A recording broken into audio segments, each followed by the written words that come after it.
कोलकाता, खुशियों का शहर, अव्यवस्था का शहर, लेकिन इस जीवंत ऊर्जा के नीचे अंधेरा छिपा है।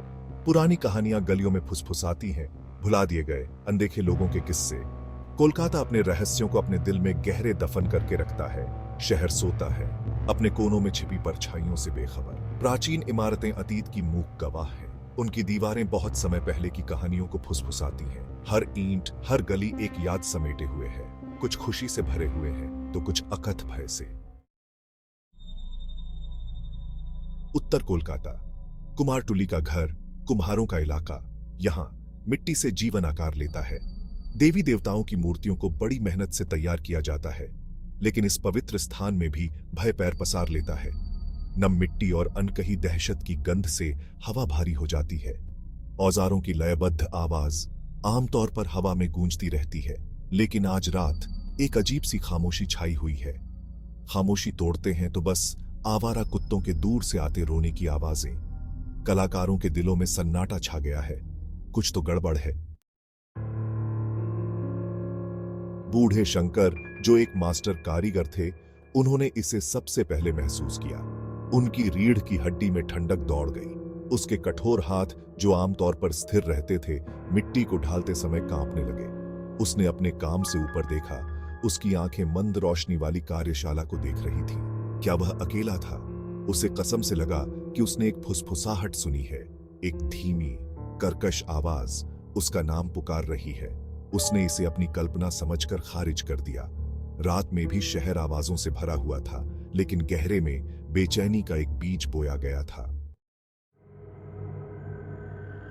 जैसे जैसे रात गहरी होती गई, आसमान में तारे भी धीरे धीरे गायब होने लगे।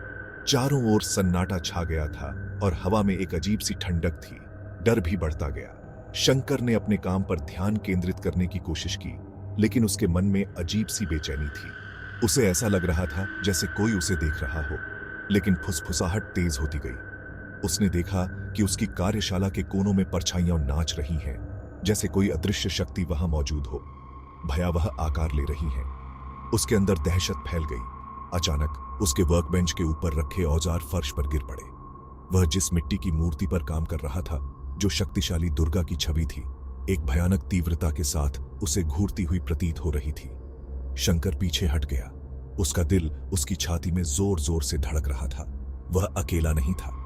उसे ऐसा महसूस हो रहा था जैसे कोई अदृश्य शक्ति उसके आसपास मंडरा रही हो। उसकी आंखें मूर्ति की आंखों से मिल गईं और उसे लगा जैसे मूर्ति की आंखों में एक जीवंतता आ गई हो। शंकर ने अपने आप को समझाने की कोशिश की कि यह सिर्फ उसका वहम है, लेकिन डर ने उसे जकड़ लिया था। उसका दिल उसकी छाती में जोर जोर से धड़क रहा था। वह अकेला नहीं था। उसे ऐसा महसूस हो रहा था जैसे कोई अदृश्य शक्ति उसके आसपास मंडरा रही हो। उसने अपने चारों ओर देखा, लेकिन कुछ भी स्पष्ट नहीं था। उसकी सांसें तेज हो गईं और वह पसीने से तरबतर हो गया। शंकर ने अपने आप को शांत करने की कोशिश की, लेकिन हर छोटी आवाज उसे और भी डरा रही थी। उसने सोचा कि शायद यह उसकी थकान का नतीजा है, लेकिन मन में उठते सवाल उसे चैन नहीं लेने दे रहे थे। क्या यह सच में कोई अदृश्य शक्ति थी, या फिर उसका मन ही उसे धोखा दे रहा था? शंकर ने अपने आप को संभालने की कोशिश की, लेकिन डर ने उसे पूरी तरह से जकड़ लिया था। वह जानता था कि उसे इस डर का सामना करना होगा, लेकिन कैसे?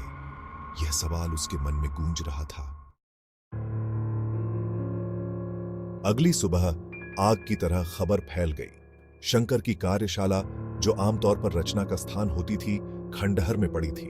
औजार बिखरे पड़े थे, हर तरफ मिट्टी लगी हुई थी। लेकिन सबसे अजीब बात यह थी कि अधबनी दुर्गा की मूर्ति चकनाचूर पाई गई। लोग नजारा देखने के लिए उमड़ पड़े। उनके चेहरे पर दहशत और हैरानी साफ झलक रही थी। रात के अंधेरे में क्या हुआ था? क्या यह सिर्फ एक डकैती थी, जैसा कि कुछ लोगों ने सुझाया था, या यह कुछ और भया सिनिस्टर था, कुछ ऐसा जिसकी व्याख्या नहीं की जा सकती? फुसफुसाहटें धीमी बातचीत में बदल गईं। लोग एक दूसरे से पूछ रहे थे कि क्या उन्होंने भी वही देखा जो बाकी सबने देखा था। उनकी आंखों में डर और चिंता साफ झलक रही थी। हर कोई जानना चाहता था कि उस रात वास्तव में क्या हुआ था। लोगों ने उस जमीन की पुरानी कहानियों को याद किया जिस पर कुमारटुली खड़ा था। यह जगह हमेशा से रहस्यमयी और डरावनी कहानियों का केंद्र रही है। पुराने लोग कहते थे कि यहाँ कुछ ऐसा है जो समझ से परे है, कुछ ऐसा जो हमेशा से यहाँ मौजूद है। एक प्राचीन मंदिर के बारे में कहानियां, जिसे बहुत पहले ध्वस्त कर दिया गया था, जो वहां खड़ा था। यह मंदिर कभी अपनी भव्यता के लिए जाना जाता था, लेकिन अब यह सिर्फ खंडहरों में तब्दील हो चुका है। लोग कहते हैं कि इस मंदिर में कुछ ऐसा था जो आज भी यहाँ की हवा में महसूस किया जा सकता है। एक मंदिर जहां किंवदंती थी, एक शक्तिशाली जादूगर ने काला जादू किया था। यह जादूगर अपनी शक्तियों के लिए दूर दूर तक मशहूर था। लोग कहते हैं कि उसने यहां कुछ ऐसा किया था जो आज भी इस जगह को अभिशप्त बनाता है। उसकी शक्तियों का असर आज भी यहां महसूस किया जा सकता है। कुछ लोगों ने इन कहानियों को केवल अंधविश्वास कहकर खारिज कर दिया। वे कहते थे कि यह सब सिर्फ कहानियां हैं, जिनका कोई वास्तविक आधार नहीं है। लेकिन उनके चेहरे पर छिपा डर कुछ और ही कहानी बयां करता था।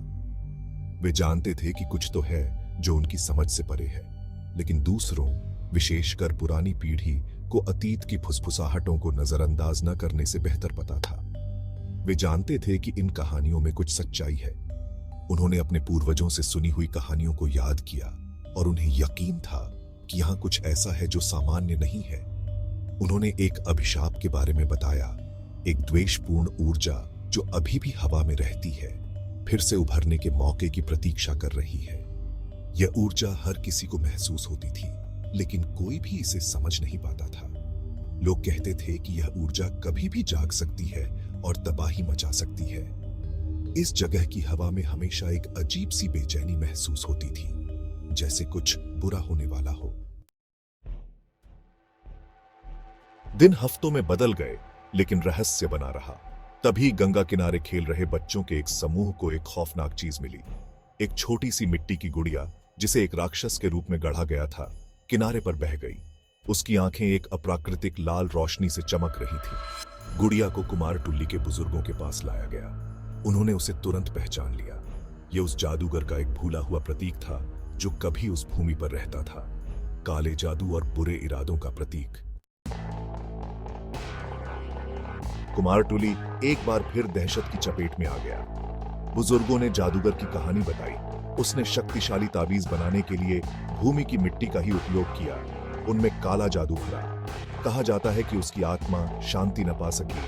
अपनी शक्ति के स्रोत कुमार टुल्ली की मिट्टी की ओर वापस आ गई। टूटी हुई दुर्गा की मूर्ति, फुसफुसाहट, परछाइयां, ये सब एक ही बात की ओर इशारा करते थे। जादूगर की आत्मा वापस आ गई थी, अपनी खोई हुई शक्ति को पुनः प्राप्त करना चाहती थी। कुमार टुल्ली में जीवन पहले जैसा कभी नहीं रहा। एक बार परिचित सड़कों पर अब डर का साया मंडरा रहा था।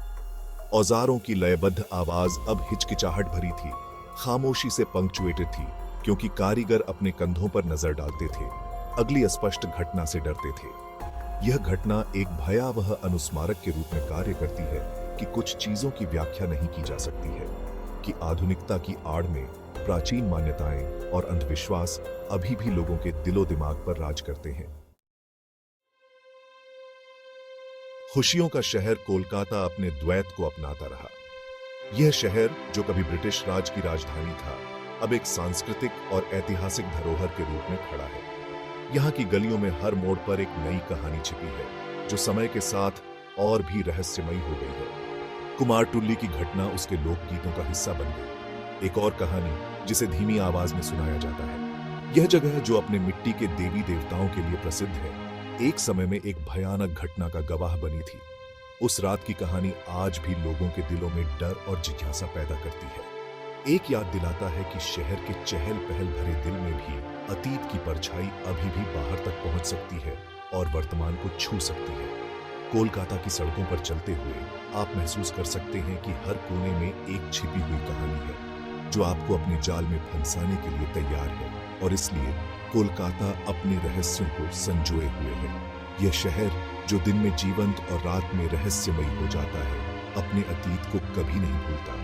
यहाँ की हवाओं में एक अजीब सी गूंज है, जो आपको बार बार उस रात की याद दिलाती है। कुमार टुल्ली में उस रात की सच्चाई मायावी बनी हुई है, रहस्य और भय में डूबी हुई है। लोग कहते हैं कि उस रात कुछ ऐसा हुआ था जो आज भी समझ से परे है। कुछ लोग इसे अंधविश्वास मानते हैं, तो कुछ इसे सच्चाई। लेकिन एक बात तय है उस रात की कहानी ने कोलकाता के इतिहास में एक अमिट छाप छोड़ी है। एक ऐसे शहर में अज्ञात की स्था इंड्यूरिंग शक्ति का प्रमाण जो अपनी कहानियों पर पनपता है, प्रकाश और अंधेरे दोनों पर। कोलकाता, जहां हर गली, हर मोड़ पर एक नई कहानी है, एक ऐसा शहर है जो अपने रहस्यों को कभी नहीं छोड़ता। यहाँ की कहानियां, चाहे वे कितनी भी पुरानी क्यों न हो, आज भी जीवित हैं और लोगों के दिलों में बसी हुई हैं।